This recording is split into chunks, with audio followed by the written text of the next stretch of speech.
the movie. Oh. Do do do do do do do. He was saying the song "The Reefer Man." So if I look up Reefer Man, it might tell me What day?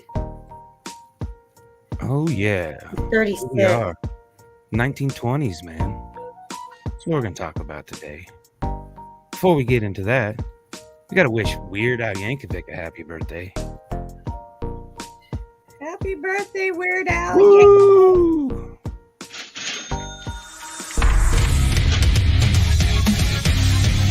Welcome to For Music Lovers Only, a podcast where each host makes a top 5 list of their favorite songs from this week's topic. Each week is a new topic. Tune in, I dare you. Music Lovers Only. Woo! 1920s, here we come. Ready or not, here we come. Because it's Magic. 1920s. Weird. Just going back in there. Prohibition was like started in 1920. They voted it in 1919 and it went into effect 1920. So the entire 20s, you know, it was illegal to drink. Didn't stop anybody from drinking. Hence the Roaring 20s, the Jazz Age, the Harlem Renaissance, which I didn't get to do any research on what that was about, but I assume the culture was kind of was glorified. I don't know, in art and stuff like that. And then women got the right to vote, which I thought that came later in my remembrance of history. So I didn't get a chance to look at that. But yeah, the TV wasn't invented until 1927. So everybody got their stuff from radio. They're huddled around the radio, listening to the music, getting their information, getting their news, getting brainwashed. Yeah. But how are my music lovers doing today? I'm tired. Me. Ready to go to sleep. Tired? Everybody's tired? You can vote for that. I'm whatever. Yeah. I don't go to bed till like midnight or 1 every night. So Yeah. It's your own damn fault. I seen you had another episode tonight of. I did. Love We wasted another hour of whoever listened to us time, and we had fun. That's all that matters. Like usual. It was, off the wall. Try to get canceled. Probably did. Could have, but what happens if 14 people cancel you? I mean, I don't know. Yeah, it was a good time. I was trying to be funny this episode. If you had watched before, that was just me being me. This one, I was really trying to be funny. Oh, okay. I have to backtrack and see what's going on. See if you're still on them games, man. Yeah. Every time I click on, you talk about your games.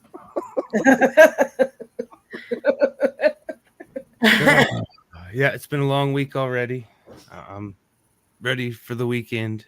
I've been delved into the artificial world more and more. I don't know if it's a good thing. I get in my own little world when I'm painting, and I create these stories. It kind of helps me paint. Just I'm talking to them and creating these stories, and it's kind of hard to come out of it. And I got to go get groceries. Shit. Can you imagine being like a sci-fi writer or somebody that lives in that world? Or, I mean, even being a person like you that lives in your art or whatever you're in, and then just walking into somebody that's just mad because they're whatever. I don't know. Yeah. Man, I got to go to Dylan's. Planet Pluto. What's up, Jesse? What's up, Heather? Hey, Thanks for tuning in. Yeah. So like I said, how did everybody enjoy the 1920s? I had a blast. Like, it took a minute. It was really slow. And I struggled at first. I really struggled at first. Mm-hmm. Well, like I said, I struggled trying to find something.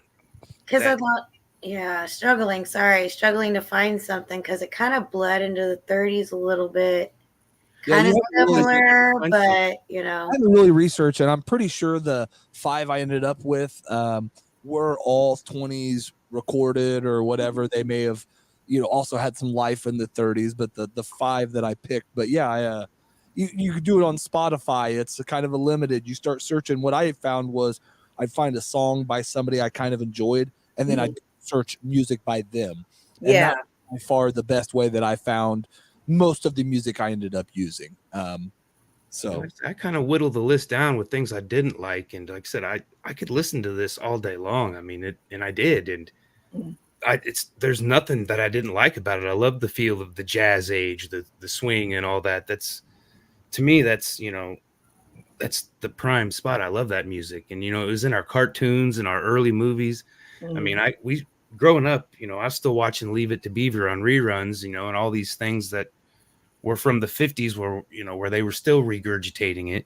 A lot of recordings of the same song. There was one song I looked at that came out in 28 and in 29, and between those 2 years, it was recorded a dozen times by a dozen different people. So there's a lot of gray areas in some of it, but yeah, and I'll say the couple of takeaways I had were this was the time or the era before they learned how to title songs. Some of the longest titles, or maybe even literally whatever was said in there. I mean, so many just of these entire lyrics. Yeah, it would be like the whole verse is the is the title of the song. Like, I started writing some of these songs down, and I only got 6 songs, but it took up 14 years to write them down. It's not an essay. You didn't need 1,000 words. Their album covers were like, it was a one album or whatever, but it would be like a 17-page folding. That was just to get the 17 title song. No. Let's go down to the jukebox. And the only other thing I would say would be they somehow learned how to record or get the music awesome. The audio recordings, or the music was so much louder, especially in the women's songs. I found it the most. That the music, and I don't know if that was a time of era, like we can't let the women have too much voice or whatever, but certain songs that were even recorded later, the women were so much louder in, but the 20s recordings, you could barely hear the woman in parts of it or whatever. And it's like, she's kicking ass, but every time I turn it up more, all I hear is the freaking 40-piece band in the background. Well, I mean, like 1980 or 1890, that's what we discovered in our last research of when the first recording device. So, I mean, recording was only 30 years old at that point. So, yeah, I'm sure there was still 30 years old. It was, that's what I said. I don't think they were recording what was coming out of the mic necessarily was recording. It was one centerpiece was recording it all, a box or whatever. So that's why the music was so loud in the early recordings, and the audio was so just muffled, unless you were a big giant voice, a Betsy Smith, or one of those girls that did have that big giant voice that you heard her music or her lyrics over it didn't matter what it was. You'd be and you heard that girl. Bessie was definitely like a jewel at the time, because I listened to a lot of music. Once I found her, I was like, let me find something else that's like her, and I couldn't. Couldn't do it. All right, you ready to get into the list? Michelle, do you want to go first? Michelle's got her garb on. Michelle's all freaking all what do you call it? Way to segue there, Michelle. Yeah. Slapping. She's getting in costume for this Saturday. Oh yes. Love at First Fright Burlesque Spooktacular variety show. Yes. Red Brick Room. You'll have pole, drag, vampires, witches, some singing, some voodoo, some Bride of Frankenstein. I mean, there's a lot of different characters coming out. Yeah, I should have just had you describe my podcast, because that was very similar. I smell a For Music Lovers field trip. Huh, guys? What do you think? Yeah, I think that sounds fun. I'm down. On Saturday, I can't make it. Can't make it. Yeah, Rockstar. We can have an extra credit. 2 out of 3. 2 out of 3 ain't bad. That'll work. It's gonna be. I think that was written in 1920 originally. All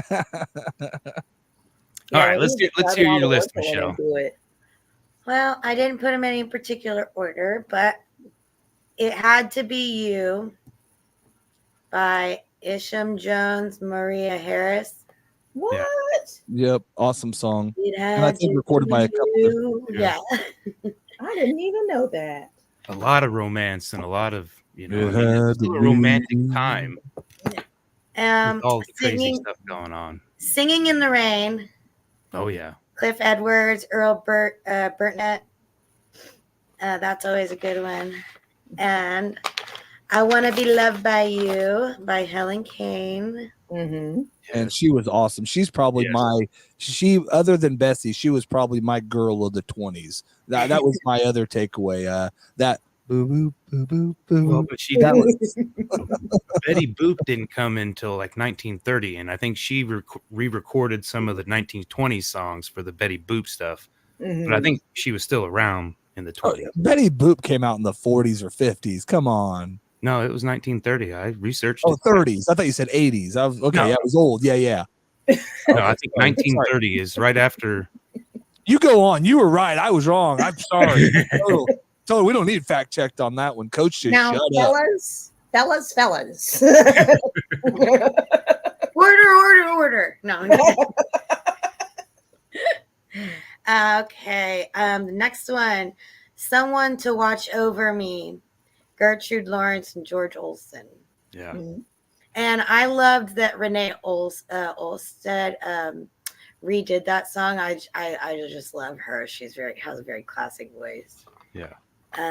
Fifth one, Waiting for a Train, Jimmy Rogers. Oh yeah. Yeah. Good song. That's on my honorable mention. Good song. Yeah. Mm-hmm. Those are my picks of the night. That's crazy though that's a 20 song, but because I listened to so much, I knew 4 of the 5. So because I would have known 2 of the 5 before this, maybe 3 of the 5 before this. Singing in the Rain. I was introduced. Yeah, obviously, yeah. Clockwork Orange. Oh, see, mine was before that. Mine was whatever that frog on whatever the cartoon, Singing in the Rain. Yeah, sorry. Kermit. Yeah. No, it wasn't Kermit. It was a different. Movies and Yeah. Broadway plays and Yeah. Hello, Yeah. my baby. Hello, my darling.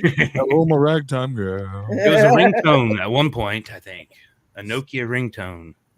I believe it, man. I believe it. I'm sure I had Scooby Doo for my ringtone. That would be a fun topic, like people that have been canceled that were once Nokia ringtones. Oh, man. You know, because how many R. Kelly and Puff Daddy songs were there that were ringtones? You know, I mean, we could just come up with a list right there.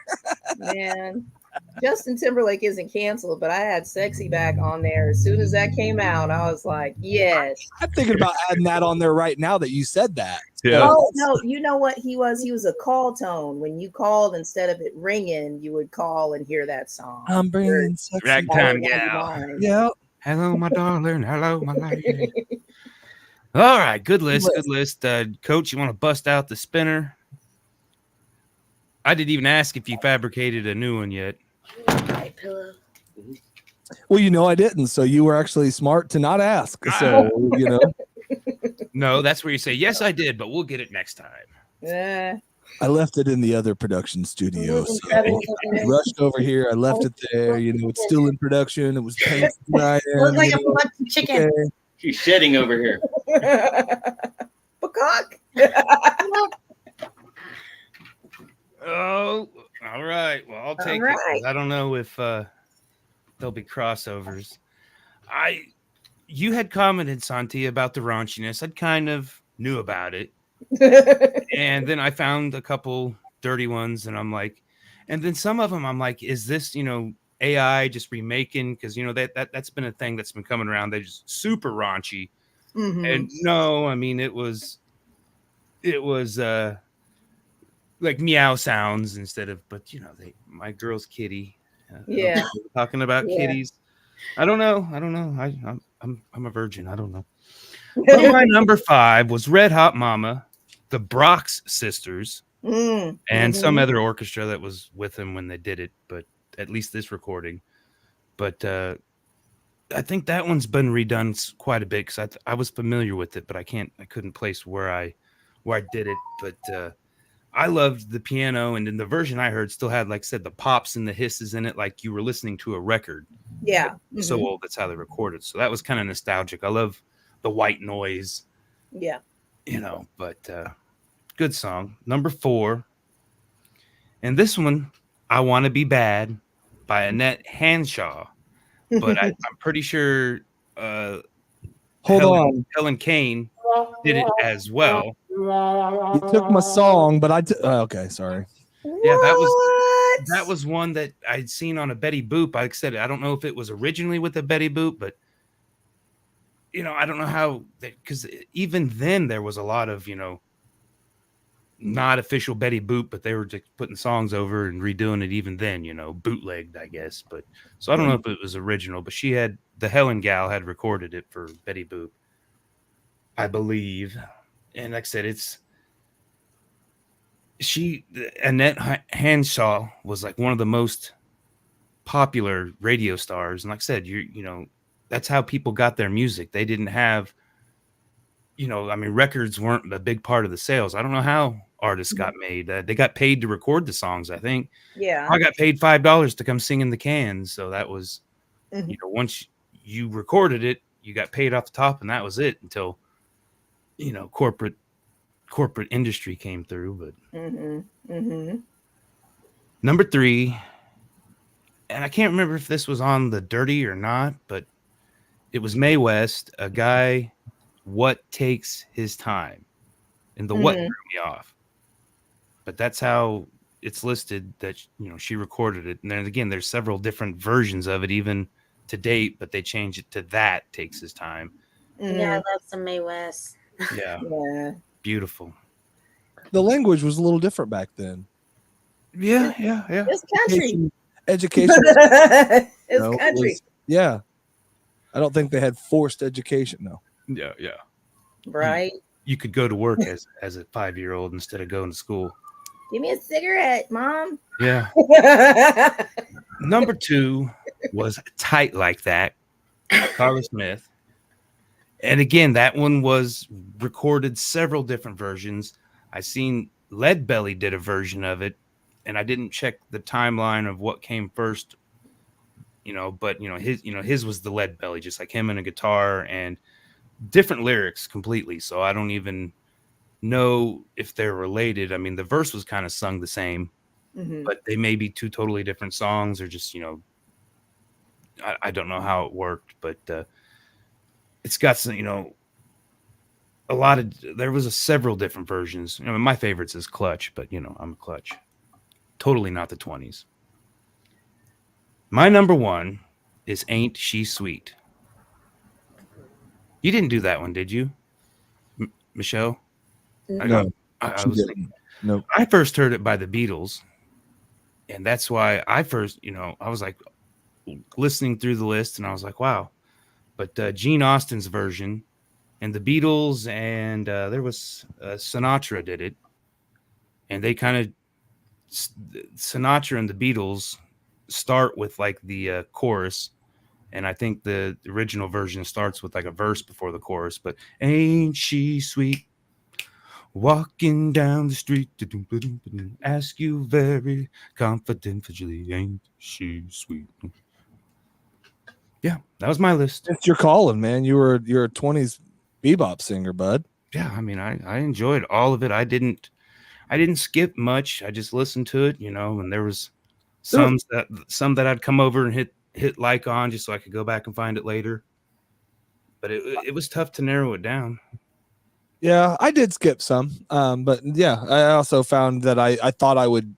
The first couple days I skipped a bunch, and then once I found the right 20s music for me, then I enjoyed it a lot more. So I must spin again. Sweet. Good list. Oh,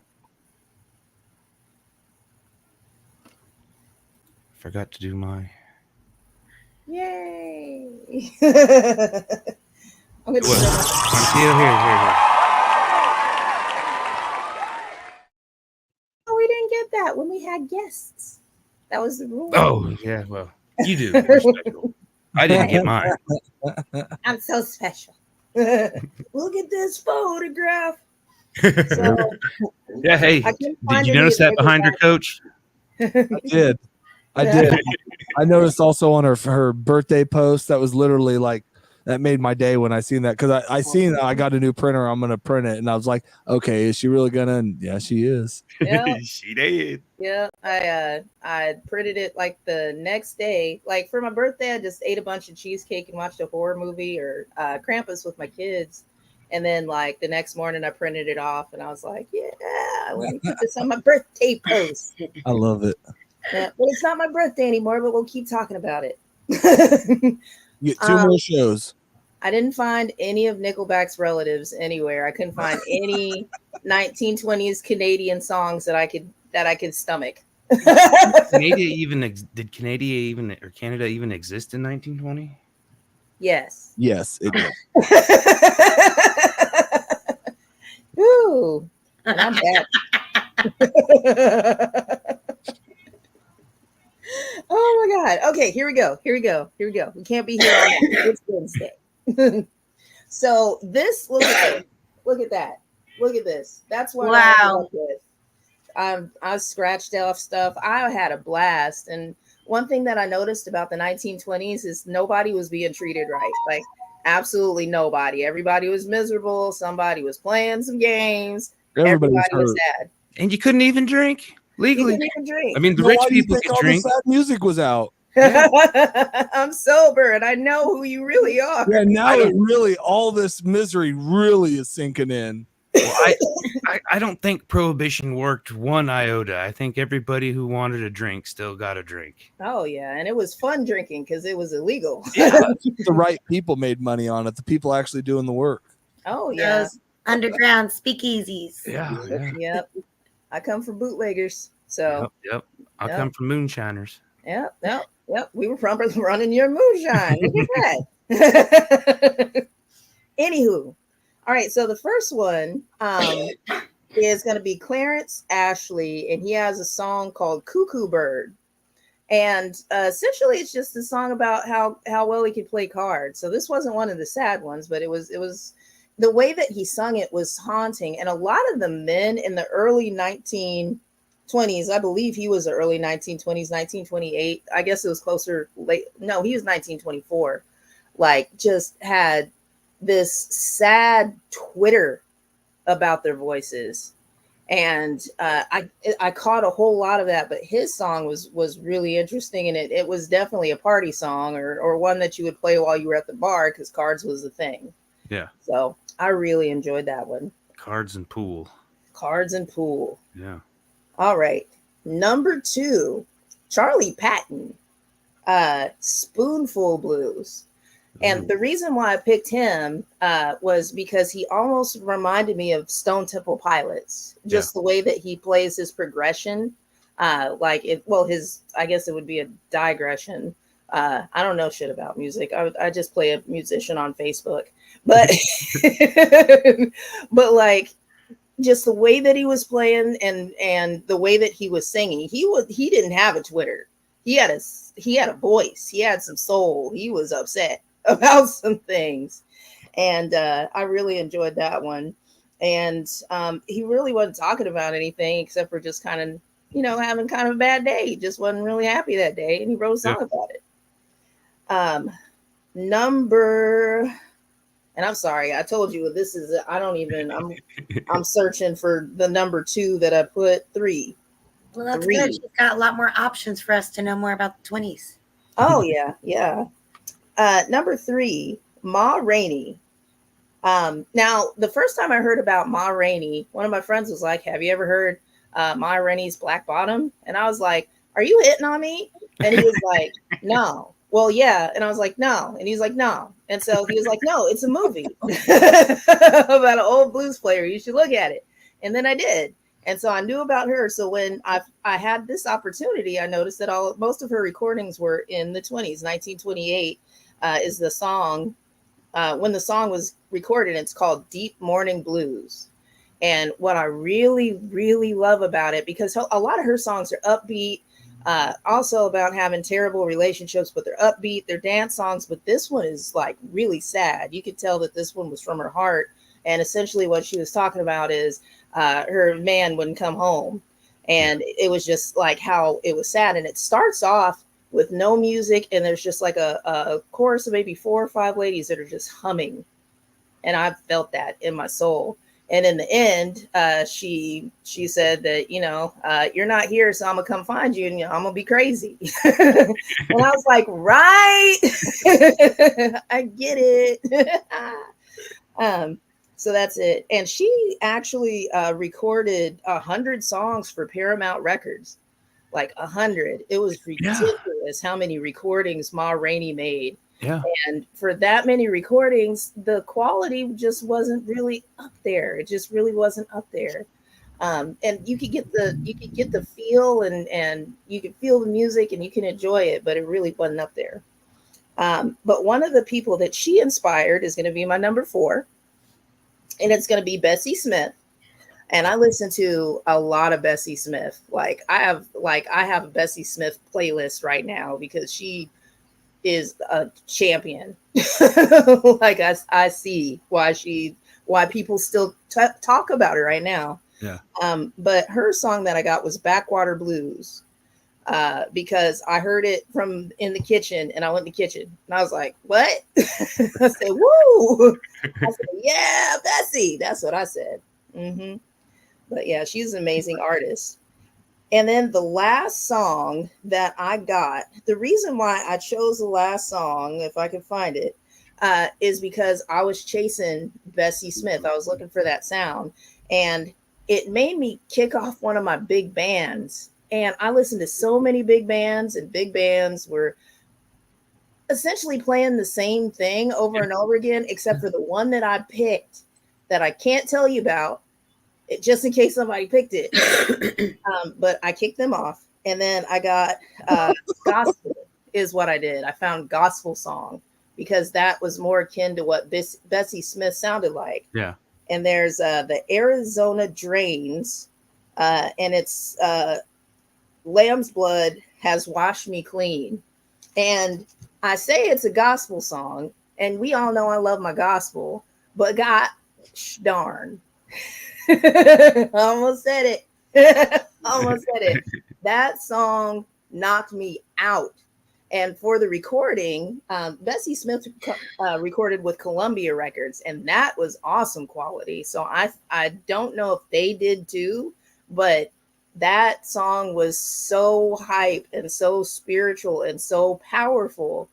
And one of the things that we were talking about earlier is songs that are redone and repeated. And of course, gospel songs. This was a gospel song that I've heard, period. But this version really got to the roots. And I know a lot of people are in pain in the 20s because of depression and all sorts of other things that were going on around that time. But yeah, so that's it. Depression didn't hit till the 30s, right? The roaring 20s, the shit was good. I mean, it was bust. There was money. Yeah, I think it was like the Dust Bowl still and some other shit going on. Dust Bowl again was the 30s. I think the roaring 20s there was money everywhere. I mean, I don't know. I think if you were in the right places, I think there was still plenty of poor going on in the 20s. Well, yeah. I mean, yeah. Or ain't a new problem. Oh, hold on. There we go. Great Depression started in 1929 to 1939. 10 years of being sad. But what's up, Charles? It's an eye. Got eyeball. But that's it. That's my list. Good list. Good list. that was a great list. It was a wonderful list. All right. I guess that leaves the me for last. Saving the best for last, Coach. Yeah. I always think that because it's my list. If I didn't think that, it'd be a waste of time on my list, to be honest with you. Okay, I got to ask this, Coach. Country or the 20s? Oh, come on. Country wasn't that bad. I'd probably go country, honestly, if we had to. No, I don't know. I mean, I end up finding some good stuff, but more of the country stuff made my honestly, if I'm being completely honest, than the 20s stuff. I'm not saying I didn't find stuff. A lot of it was, I don't know. I mean, there was some good music, and I was surprised how much of it when it came on. I didn't know the lyrics, but I knew the music. You're like, oh crap, that was because it was so much music that was used in like cartoons we grew up on, and plays, and black and whites, and that stuff that didn't have talking but had that music going. It was that music playing in the background. So I recognized a lot of it. I did want to do one of my today in musics. But it was actually this week's highlight in music for me. Obama rapped to Lose Yourself at a campaign last night. I so saw that. I said, this ain't political. This is Eminem related. He fucking slayed it. Because like him or not, that's what the world needs right now is an etiquette speech given, make you feel better about the world person. He was so smooth. Oh yeah, he nailed it. It was just awesome. So, anyways, and it was weird because I don't have no Obama news, but I follow Eminem news, and in my Eminem news today happened to be Obama rap and Lose Yourself. So, it was cool. He spoke it, but he also, I mean, that dude's got some soul. Anyways, my number 5. I'm still gonna use it because you didn't use the same version or the same person, but I Want to Be Bad, and mine's by Helen Kane. Yep. Man, badoop, badoop. I mean, just whatever. She, that voice. You almost like you got to Google like, is she old enough? Was it's a little young, but it's provocative how it was. That's what I mean. It's kind of the creepiness about it, I mean, these gals. I mean, they were 20. The Annette Hanshaw. I looked her up. She was 20 when she recorded it. But she's got that Betty Boop. Sound like a little girl. I'm like, what? Well, that was like half of it. I think like the girls or the white girls, I guess, let's just say they didn't have soul or whatever, kind of did that style. It seemed more. And then the, sisters were getting it with their, pipes and the soul and the more of the gospel style. And that's what Bessie Smith brought in, which is a perfect segue to my number 4, which is St. Louis Blues, Bessie Smith and Louis Armstrong. And man, that song with him on, he doesn't even sing a lot in it. He does sing some in it, but it's that trumpet, that just boom. But that's like pure 20s, pure just dang. I heard he recorded it from the moon too. So well, we talked about this before, different song, and I don't think there's no relation. Could be wrong, but don't think there's no relation. And my number 3 was probably about the darkest song for me, and it's actually in the title, but it's Dark Was the Night, Cold Was the Ground, Blind Willie Johnson. And this freaking song had like, God dang, blues, gravel, like gravel in the pit kind of song. I probably listened to about 5 or 6 Blind Willie Johnson songs after this, just because of that gravel. It's like, man, that's what I was looking for in a 20s song. When I went the girl songs, don't get me wrong, it was awesome. I get why you got into it, but it was like this was that, life effed me, my girl effed me, everything effed me, and here's the song that I'm going to give you for it or whatever. And it was good. The roaring 20s. When everybody was rich. Man, this guy he probably has 3 songs that made my list. It's Ain't Misbehavin' Fats Waller. We were just listening to that just a second ago. Oh my God, that song, dude. 20 times in the 20s. Probably. Louis did a version of it. The original, I don't know, but out of the one that I heard, that was the one. And something about Fats Waller. It's the name. Don't get me wrong, that's what made me interested. But then he finished it up. Like that's like sometimes you go look at something just because the name or because it's fancy, but then it doesn't perform or deliver. Wrong. Fats Waller delivers. Waller delivers. You're here first, folks. I think that was actually his slogan back then. Yeah. I deliver. So, and then my number 1, man, this song also was kind of one of those. I don't know. It was like a little bit upbeat, but still had some down in it. But it's I'm 900 Miles From Home, Fiddle and John Carson. And it's just, you know, he's talking about all these things going on, and I'm 900 miles from home. And, you know, it's like this is going on, and I'm not, you know, it's like, so everything else that's going on, and I'm still 900 miles from home. You know, it's like, so your day could be shitty, but you get to go home after. My day is shitty, and I'm 900 miles from home. So, yeah. And then I did want to get, because I pulled one of them off there, and this actually may have been the song that I'll probably listen to the most after this, but it was by Buddy Ben Burr, and it was hard to say. That's the only reason I didn't put it on the list. I was afraid I was going to not do it, but Ben Burr, and I'm just hoping he's related to the comedian Bill Burr. I don't think he is, but dude, it's just a Bye Buddy. It's just good song. You know, so that was my number 5, and then I found I Want to Be Bad, and Helen Kane made the list. Yeah. I had like I said, Ain't Misbehaving, Louis Armstrong's version, and then somebody, like I said, I had several, Annette Hanshaw, and then one was Pagan Love Song, which Like it was actual pagan or In pagan, the 20s? or like Pagan, yeah, in the the 20s. religion, not the sexual preference. I Sorry, don't. bad I joke. don't. Sorry, I think I missed that one. I don't know. I got it. Pagan. If you're dirty, you got it. If you don't know what pagan is, then you're You're good ruining for my you. innocent mind, okay? That's good for you, buddy. Good for you. I'm an old Don and Mike guy, and there's a character named Peggy that used to call in, and let's just say she was pagan, not the religion. The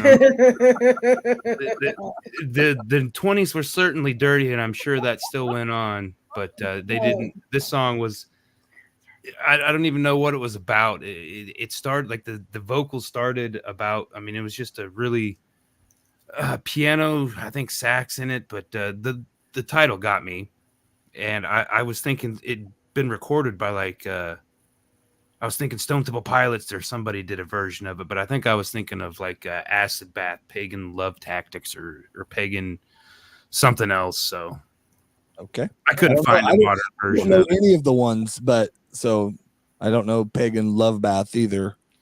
Well, you're just thinking about getting pegged, I guess. Sunshine, you do know Carl what it is. Orchestra, Oh, you do know next what to it is. Callie Rose. Okay. I'm just gonna wrap myself up in my fuzzies and Hey, can I do my other honorable mention was Evil Minded Blues, Virginia Liston. Yeah. Also, that girl also got it, and that song was pretty freaking awesome. Like that was a girl up to no good, you know, or whatever. Like I'm gonna get you back, you know. there was a couple songs that were almost on the list. They just didn't make the cut for the 20s from like a couple, like 2 years or 1 year or 3 years, you know, they come in the 30s. And I'm like, man, those are such great songs, but no, gotta save it for the 30s, man. Well, next month we get to do the 30s for her this week. Next month, Yay. What? Are we picking again, or are we just gonna stagger? We'll figure it out. We need to figure out something for next week. I got Halloween. I thought about doing Halloween. There was, I had to take a break from the 20s and got into my news. I swiped over to the news and seen something about the first, you know, who recorded the first rock and roll song. And of course there's a lot of debate, and, you know, you can't pinpoint it, but, you know, early rock and roll may be a fun one. I don't know. Well, that'll come. I think that'll start coming when we hit past 30s to 40. I thought we were going to do this week of the month. I figured we'd rotate up at least till we get to the 50s, winter level, to the 50s. So I figured we'd at least do maybe 20s, 30s, 40s, and even 50s. And then kind of go from there. I kind of enjoy, this is a broader one, especially for these, this at least through the 40s is, I think it'd be hard to do. I'm not saying 44 doesn't have some bangers. I'm just saying it'd be hard to probably come up with 41, baby. 41, man. That was my year. I think the first rock song came out in 46. So no. I don't know. They were saying it was Rocket 88. I can't remember the artist, is what one of the articles was saying. Of course, you know, Chuck Berry is the father of rock and roll. When did Parliament come out? Oh. It's funkadelic. we'll figure something out for the. We got to come up with something next week, and then we'll get the schedule figured back out again once. Well, while You we're just tell us figuring what to that do, out, boss. let me go over my honorable mentions real quick because I got like a couple because I wanted to mention my big band because like I said I looked at a lot of big bands and they all sounded the same, but then I think his name is Isham Jones Orchestra, Thinking of You from 1926. Yeah. And I'll tell you what, like after I heard that song, I was looking at the other big bands and I was like, are you guys even trying? Like, do you really care about the 20s or are you just a bunch of like fuckers? You know what I mean? Like, he killed it. And then there's another song called Ringin' That Thing. And I don't know what it's about, but I do know that it's really fun. Making Ed and Tampa Joe. Are you ringing that thing? Oh, we're ringing that thing. Oh, That's man. not sexual. Ringing it out. Whatever it is. He's ringing it. And then last one, Mammy Smith, which is, and I wasn't even going to bring these up. And then everybody else got dirty. So I was like, okay, well, I guess I'll just join the party. Queen. But Mammy Smith, You Need Some Lovin'. Blues. Because all That's of her a good songs ended with blues. Yeah. The blues. There was one. I got me a man last night, and he's the perfect size. His biscuits just right. His baking powder's just right. I'm like, what is going on here? I made up a song. I made up a dirty song on our show before this about one of my honorable mentions, which is When the Red Robin Comes bobbing again. And Robin ended up being a girl in our version. Let's just say that. Oh, another great song. Sweet Georgia Brown. Sweet Georgia Brown. Yeah. Yeah. Hell yeah. Mm. That is a good song. Yeah, like I said, there's a lot of them. All All right. Surprised. I did have to cut ones off my list. I thought day one I was going to struggle to come up with 5. So thank you for making me do this. I appreciate looking all the way back and then just seeing the roots of everything. Because watching, like getting more familiar with the 20s and then watching the 30s, 40s, 50s, you can see just it's not, you can see the evolution, but you can see the inspiration too. Yeah, you can really see it. It is crazy to see the small bands compared to those 40-piece bands that some of them had back then, man. Oh my God. Yeah. 14 horns. Coach's music. Give me 14 horns. And now it's hard to find any jazz players these days. Yeah. Yeah. It's I mean, they are there. I'm just meant there's not. We just as did many. him last week. It's Josh's favorite. Oh. all right. Good show. Thank you, Jana. Thank you. All right, we'll figure out something for next week. I'm gonna get off here, and we're all tired. We got shit to do. You got shit to do. I Come gotta back go next week. ring that thing. Gotta ring that thing. Love you all. Thank you so much for inviting me. Yes, thanks for coming on. Thanks for Check having out coming on again. You were fun. let's plug it one last time. This Saturday. And she put so much work into it. Everybody did. Go look. It's gonna be fun. There's gonna be costumes. And shout out to Rachel Chin for being the director of these burlesque shows as well from Sway Ballroom. Josh, if you be the driver, I'll be the drinker, and I'm with you. I can't commit to that kind of nonsense just yet. Yeah. If I All get right. done with what I gotta do early, I'll drop by. Okay, sounds good. Have a good night, everybody. Did not.